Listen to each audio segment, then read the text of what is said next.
अजीज तलबा, आपकी किताब के अंदर सबक नंबर 6 तबई कीमिया का एक अहम सबक है, नाम है कीमियाई हरकियात। तो इंग्लिश में इसको हम कहेंगे केमिकल काइनेटिक्स। तो याद रहे, तबई कीमिया की ऐसी शाख जिसके अंदर तामुल की शरह और तामुल की मेकानियत इनका मुताला किया जाता हो उसे केमिकल काइनेटिक्स कहते हैं। इंग्लिश वाले तलबा याद रखें, chemical kinetics is defined as the branch of physical chemistry which deals with rate of reaction and mechanism of reaction। तो बच्चों यहाँ पर दो अल्फाज आ रहे हैं, एक है रेट ऑफ रिएक्शन और दूसरा लफ्ज आ रहा है मैकेनिज्म ऑफ रिएक्शन।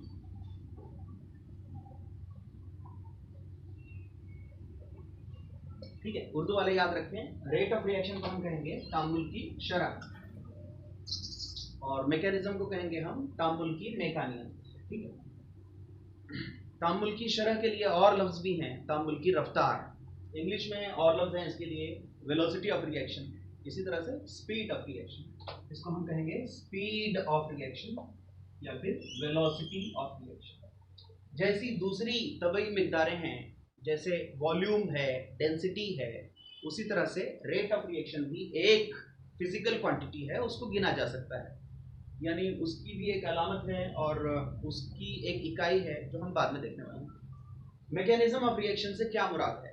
कोई एक अमल बज़ाहिर ऐसे लगता है A is converted into C, लेकिन अगर हम उसके डिटेल्स में जाएं तो पता चलता है कि ये जो अमल है A is converting into C, ये इतना आसान नहीं है, बल्कि इसके अंदर बुनियादी तौर पर दो मरहले हैं।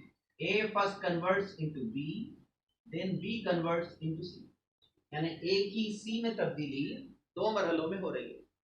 तो ये कितने मरहले हैं तामुल के, उसकी जो स्टडी है उसको हम कहेंगे मैकेनिज्म ऑफ रिएक्शन, है। तो याद रखें, ये है original reaction A converting into C, और ये जो है उसकी स्टेप्स हैं। इन स्टेप्स को हम कहते हैं एलिमेंट्री रिएक्शंस, एलिमेंट्री रिएक्शन या फिर एलिमेंट्री स्टेप्स। एलिमेंट्री स्टेप को हम उर्दू में कहेंगे बुनियादी मरहले, तामुल का बुनियादी मरहला। तो अजीज तलबा, जितनी तब्दीलियां हमारे आजू बाजू हो रही हैं, कीमियाई तब्दीलियां, वो मुख्तलिफ रफ्तार से चलती हैं। कुछ ऐसी कीमियाई तब्दीलियां हमारे आजू बाजू हो रही हैं जो बेइंतहा स्लो हैं, और कुछ ऐसी तब्दीलियां हैं जो बेइंतहा फास्ट हैं, तेज हैं। तो याद रखिए, बहुत सुस्त जो अमल हैं उनको हम कहेंगे वेरी स्लो रिएक्शंस। तो वेरी स्लो रिएक्शन की मिसाल है digestion of food, digestion of food, it is very slow reaction. और एक मिसाल ले सकते हैं हम, रस्टिंग ऑफ आयरन, यानी लोहे को जंग चढ़ता है, वो बहुत स्लो होता है, तो इसको हम कहेंगे वेरी स्लो रिएक्शन की मिसाल। इसके बिल्कुल बरक्स बहुत सारी रिएक्शंस ऐसी हैं हमारे आजू बाजू जो वेरी फास्ट के जुमरे में शामिल होती है। Very fast reactions, very fast reactions की मिसाल क्या है, आप लोग जहन में लाइए। तो याद रखिए, वेरी फास्ट रिएक्शन की मिसाल है बर्निंग ऑफ गन पाउडर, यानी बारूद का जलना। आपने देखा होगा बारूद जो जलता है वो बहुत तेज जलता है, तो उसको कहेंगे वेरी फास्ट रिएक्शन। और भी मिसालें हैं इसकी, अमल तरसीब जब होता है उसको बोलेंगे हम प्रेसिपिटेशन रिएक्शन। ठीक है, जैसे AgNO3 के अंदर थोड़ा सा आपने नमक मिला दिया तो आपको एक रसूब मिलेगा AgCl का और साथ में NaNO3 मिलेगा। तो ये वेरी फास्ट रिएक्शन की मिसाल। वेरी फास्ट रिएक्शन की एक और अहम मिसाल है और आपने उसको याद रखना चाहिए, अमल तादील, न्यूट्रलाइजेशन। न्यूट्रलाइजेशन, ठीक है, ये वेरी फास्ट रिएक्शन। अगर हम एक टेस्ट ट्यूब के अंदर तेजाब लें और उसके अंदर थोड़ा सा असास मिलाएं तो बहुत जल्द वो टेस्ट ट्यूब गर्म होती है, विद इन नो टाइम वो टेस्ट ट्यूब गर्म हो जाती है। ये इस बात का सबूत है कि ये वेरी फास्ट रिएक्शन है। तो इन दो इंतहाओं के दरमियान दरमियानी रफ्तार से चलने वाली बहुत सारी रिएक्शंस हैं, है ना, बहुत सारे एग्जांपल्स हैं इसके। रेट ऑफ रिएक्शन पर गौर करते हैं आप। तो याद रखिए, रेट ऑफ रिएक्शन, इसको हम पैमाइश करना चाह रहे हैं, गिनना चाह रहे हैं। ठीक, रेट ऑफ रिएक्शन की एक ख्याली मिसाल हम लेंगे यहाँ पर, ए कन्वर्ट्स इनटू बी, ए तब्दील हो रहा है बी में, तो ए की तब्दीली जब बी में हो रही है तो हम इमेजिन कर सकते हैं, ख्याल कर सकते हैं कि वक्त के साथ साथ ए का इर्तिकाज घटते जाएगा और बी का इर्तिकाज बढ़ते जाएगा। इर्तिकाज ये लफ्ज़ शायद आपके लिए नया है, कॉन्सेंट्रेशन कहेंगे उसको, ठीक। तो याद रखिए वक्त के साथ साथ ए का इर्तिकाज घट जाएगा, तो हमको इसकी अगर हम तरसीम बनाएं, ग्राफ बनाएं, तो ऐसे नजर आएगा। यहां हम ले रहे हैं कॉन्सेंट्रेशन वर्सेस टाइम, ठीक है। कॉन्सेंट्रेशन वर्सेस टाइम, ये जो ग्राफ इसका बनेगा, इस ग्राफ के अंदर हम ये ब्लू लाइन से ए का कॉन्सेंट्रेशन मैक्सिमम शो कर रहे हैं, यहाँ पर 0 टाइम पर ए का कॉन्सेंट्रेशन मैक्सिमम था, और जैसे जैसे वक्त गुजरा वो कॉन्सेंट्रेशन घटता गया, इतना घटता गया कि इंफिनिटी टाइम के बाद वो कॉन्सेंट्रेशन 0 हो जाएगा, ठीक। अब यहां पर हम ये रेड लाइन से ये बताएंगे कि बी के कॉन्सेंट्रेशन को क्या हुआ। रिएक्शन जब शुरू ही नहीं हुई थी तब बी का कॉन्सेंट्रेशन कुछ था ही नहीं, कोई हासिल शय थी नहीं, बी का कॉन्सेंट्रेशन शुरू में इब्तिदा में 0 था। जैसे जैसे वक्त गुजरा बी का कॉन्सेंट्रेशन बढ़ता गया, और हम कहेंगे इंफिनिटी टाइम के बाद ये कॉन्सेंट्रेशन मैक्सिमम हो जाएगा, आजम हो जाएगा, ठीक।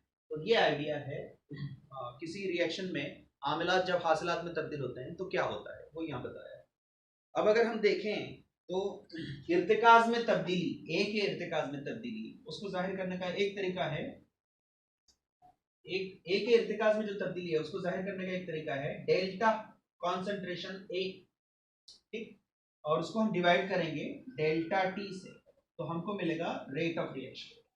ये रेट ऑफ रिएक्शन उसको, चूंकि ए के कॉन्सेंट्रेशन में कमी वाक़ई हो रही है इसलिए हम निगेटिव लिखने का रिवाज है यहाँ पर, तो ये मैथमेटिकल एक्सप्रेशन है रेट ऑफ रिएक्शन का, average rate of reaction R is equal to negative delta A concentration upon delta T. इस तरह से आपकी बुक के अंदर ये एक्सप्रेशन, चूंकि कॉन्सेंट्रेशन की बात हो रही है, चाहे वो रिएक्टेंट कॉन्सेंट्रेशन की बात हो या फिर प्रोडक्ट कॉन्सेंट्रेशन की बात हो, उसको हम कॉन्सेंट्रेशन तस्वीर कर रहे हैं, इसलिए बुक में इस तरह से दिया है R is equal to delta C upon delta T. तो यहाँ देखिए सी फॉर कॉन्सेंट्रेशन बोला है यहाँ पर, ठीक। तो मैग्नीट्यूड के लिहाज से, मिकदार के लिहाज से delta C upon delta T ये आर के बराबर रहेगा। अब हम देखने वाले हैं कि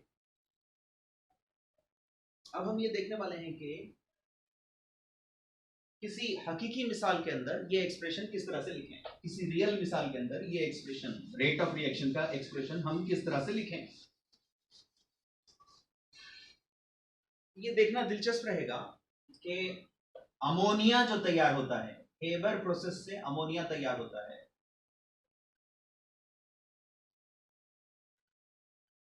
ये अमोनिया की तैयारी की बैलेंस्ड केमिकल इक्वेशन हमने यहाँ लिखी है, ठीक है। ये अमोनिया है, ये तैयार हो रहा है, दो गैसेस के आपस में मिलने से वो तैयार हो रहा है, ठीक। आमिलात यहाँ पर 2 हैं और हासिल शय यहाँ पर 1 है, तो ये जो चेंज इन कॉन्सेंट्रेशन की बात हो रही थी वो हम इनमें से किसी भी चीज को ले सकते हैं, या तो नाइट्रोजन का कॉन्सेंट्रेशन लें या फिर हाइड्रोजन का कॉन्सेंट्रेशन लें, है ना, हम रेट ऑफ रिएक्शन जाहिर कर पाएंगे, या फिर अमोनिया का कॉन्सेंट्रेशन। अभी देखें मैं जिन चीजों को बता रहा हूं यहाँ पर ये जरीब कहलाती हैं। नाइट्रोजन की शुरू में कुछ नहीं लिखा है, मतलब 1 है वो, तो ये कोएफिशिएंट है, स्टोइकियोमेट्रिक कोएफिशिएंट। आप लोगों के पास कॉपी हो तो लिख लेना है इसमें, स्टोइकियोमेट्रिक कोएफिशिएंट, तो ये एक किस्म का जरीब है, यानी कोएफिशिएंट। ये 3 जो है 3 वो भी जरीब है, और ये 2 स्टोइकियोमेट्रिक कोएफिशिएंट है। मैं इसे कहूंगा 1:3:2, ये कोएफिशिएंट्स है। रेट ऑफ रिएक्शन लिखने के लिए ये तरीका है कि चेंज इन कॉन्सेंट्रेशन नाइट्रोजन का अगर माना जा रहा है तो हम उसको इस तरह से लिखते हैं delta nitrogen concentration upon delta T.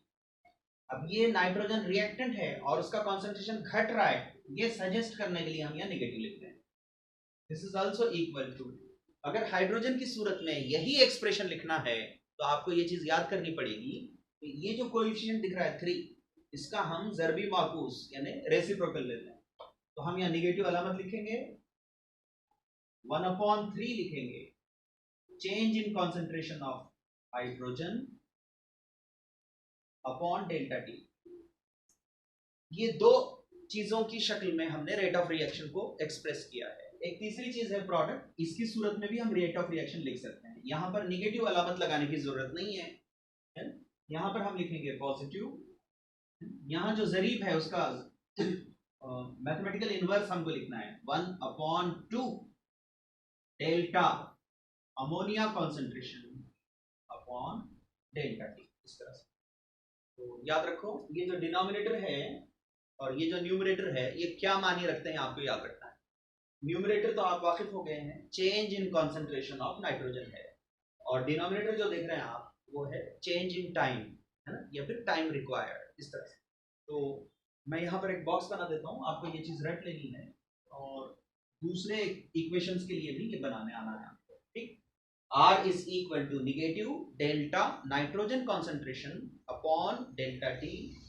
It is also equal to negative 1/3 upon into delta H2 concentration upon delta T. It is also equal to 1/2 delta ammonia concentration upon delta T. ठीक है, तो आपने ये सीख लिया कि किसी हकीकी मिसाल के लिए हम इसको किस तरह से लिखें। आप अगली मिसाल ट्राई कीजिए फिर। H2 plus Cl2 gives 2HCl। इस कीमियाई मसावात के लिए हम रेट ऑफ रिएक्शन किस तरह से एक्सप्रेस करें, तो ट्राई कीजिए अपनी कॉपी के अंदर। अभी 1 मिनट में आंसर आ जाएगा आपका। यहां पर जो जरीब है, कोएफिशिएंट्स हैं, वो 1:1:2 इस तरह से है। हम R को इस तरह से लिख पाएंगे, यहां पर R is equal to negative hydrogen concentration upon change in time. It is also equal to negative chlorine concentration upon time required. It is also equal to 1/2 delta concentration HCl upon delta। तो हमने ये देखा कि rate of reaction किस तरह से लिखते हैं। अब तक की डिस्कशन में जो रेट ऑफ रिएक्शन आया है वो एवरेज रेट ऑफ रिएक्शन आया है। तो याद रखिए एवरेज रेट ऑफ रिएक्शन को ही हमने पहले डिफाइन किया है। Average rate of reaction is defined as the change in concentration of reactant with respect to time, ठीक। या फिर इसको कहेंगे rate of reaction is defined as decrease in concentration of reactant in unit time. आप चाहे तो इसको लिख लें, है ना। Rate of reaction is defined as the decrease in concentration of reactant in unit time। Urdu वाले इसको लिख लें, तामुल की शरह, औसत शरह तामुल से क्या मुराद है? औसत शरह तामुल से मुराद क्या है? इकाई वक्त में आमिल शय के इर्तिकाज में, इकाई वक्त में आमिल शय के इर्तिकाज में वाक़े होने वाली कमी को तामुल की शरह कहते हैं। तो हमने अब तक देखा औसत शरह तामुल क्या है। इसके बाद का जो पार्ट है वो फौरी शरह तामुल है। इसको इंग्लिश में कहेंगे इंस्टेंटेनियस रेट ऑफ रिएक्शन। तो आपकी कॉपी के अंदर उन्वान लिख लीजिए, इंस्टेंटेनियस रेट ऑफ रिएक्शन।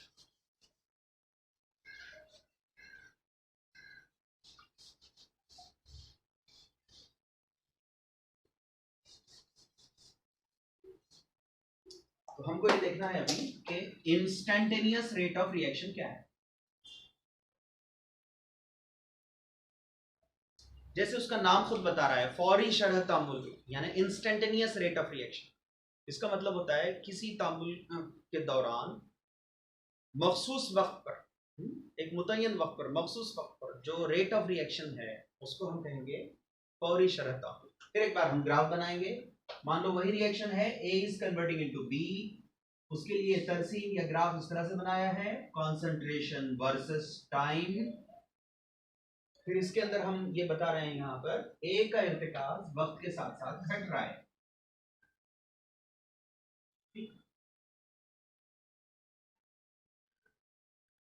तो देखिए टाइम T1 और T2 इस तरह से अगर हम लें तो एवरेज रेट ऑफ रिएक्शन की आइडिया आएगी, यहाँ से एक इसको परपेंडिकुलर बनाएंगे, यहाँ जाके मिलेगा, यहाँ से परपेंडिकुलर बनाएंगे, यहाँ जाकर मिलेगा, ठीक। फिर आपको दो कॉन्सेंट्रेशंस मिलेंगे,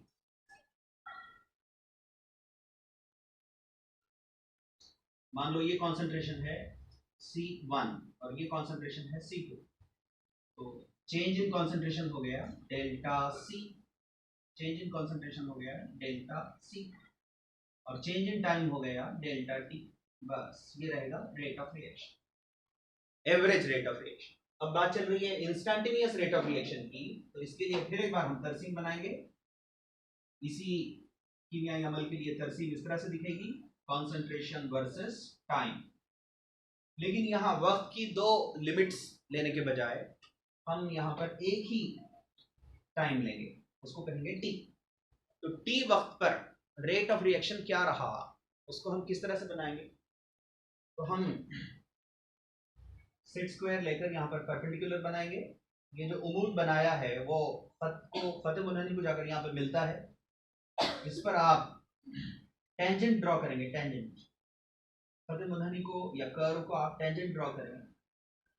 तो ये जो रेड कलर की लाइन आपको मिली है, इसका जो स्लोप रहेगा वो रहेगा इंस्टैन्टेनियस रेट ऑफ रिएक्शन। तो याद रखो R is equal to negative slope,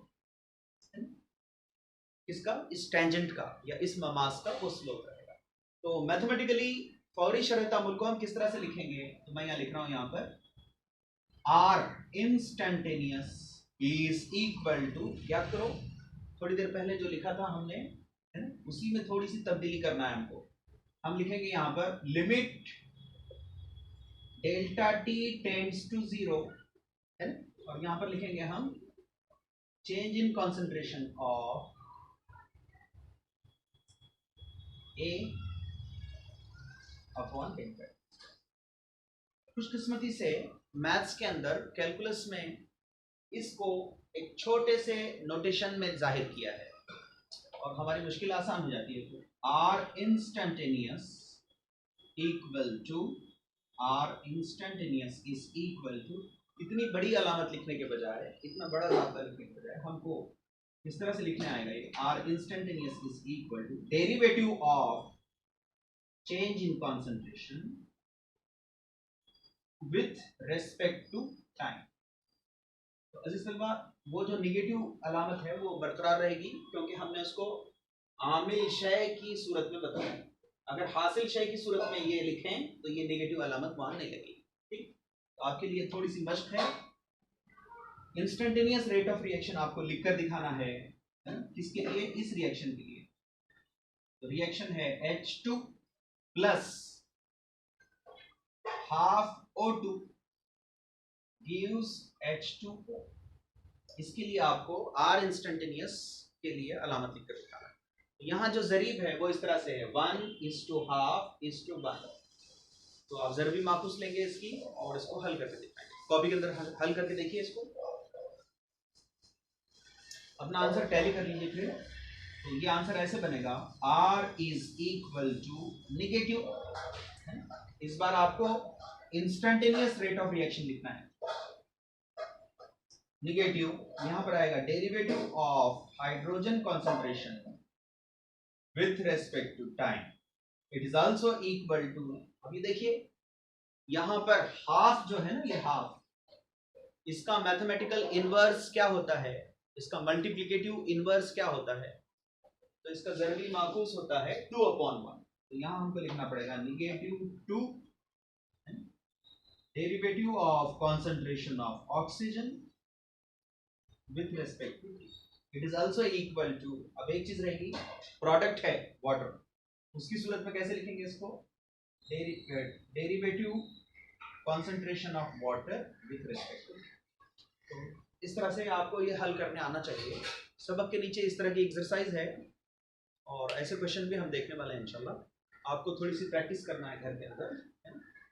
तो ये हिदायत याद रखिए कि आपको एक कॉपी बनानी है केमिस्ट्री की, उसके अंदर आपको जो ऑनलाइन टीचिंग हो रही है उसका रिकॉर्ड रखना है ना, और इन बटन से दोस्ती करना है आपको, पॉज, रिवाइंड, है ना, वीडियो आप पॉज कर सकें जहाँ पर कोई चीज़ आपको समझने में मुश्किल हो रही है तो वीडियो पॉज करें, रिवाइंड करना सीखिए, वीडियो कितना रिवाइंड करना है, कितने पीछे जाना है, ताकि कंसेप्ट समझ पाए।